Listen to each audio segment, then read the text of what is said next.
আসসালামু আলাইকুম ওরহমতুল্লাহ। চলে আসলাম, এটা হলো জগৎপুর। উনি আমাদের আনন্দপুর কালিয়ার বাজারে বান্ডিশ মিস্ত্রি কাজ করে। তো উনি আমার আজকে বেশ কিছুদিন বলতেছে যে ভাই আপনার ভিডিও দেখি আমার একটা কলের ব্যবস্থা করে দেন, আমি গরিব মানুষ, বান্ডিশ মিস্ত্রির কাজ করি, আমার বউ বহুত দূরে দিন হানি টানি আনি খায়, আপনি একটু আমার হেল্প করেন একটা কলের জন্য, আমি অসহায় মানুষ। ভাই সালাম আলাইকুম, কী জন্য বলছিলেন আমারে?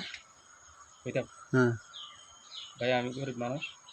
আমার মনে করেন না, দিনে রুজি করি, দিনে খাই। আর একটা কল নাই, আমার কল একটা বেবের মতো, আমার কোনো ক্ষমতা নেই। তোমরা একটু সহযোগিতা করতে আমার ভালো। আচ্ছা আচ্ছা, ইনশাল্লাহ যাক চেষ্টা করবো ইনশাল্লাহ। কলেকটার জন্য জগৎপুরিটা কোন বাড়ি?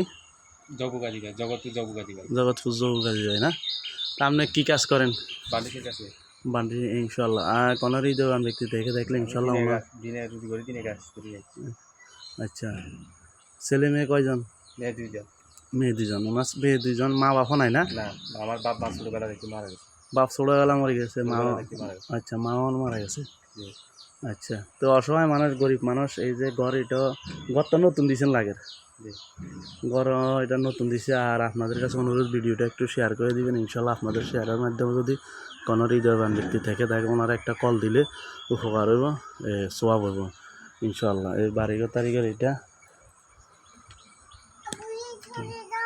তো আপনাদের কাছে অনুরোধ, বারবার অনুরোধ, ভিডিওটা একটু শেয়ার করে দিবেন। আপনাদের শেয়ারের মাধ্যমে যদি কোনো হৃদয়বান ব্যক্তি একটা কল দিয়ে থাকে, উনি বান্ডিশ মিস্ত্রি কাজ করে, একেবারে গরিব মানুষ, অসহায়।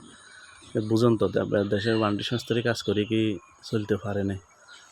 ছেলে মেয়ে দুইটা, ছেলে নাই। তো আসসালামু আলাইকুম রহমতুল্লাহ।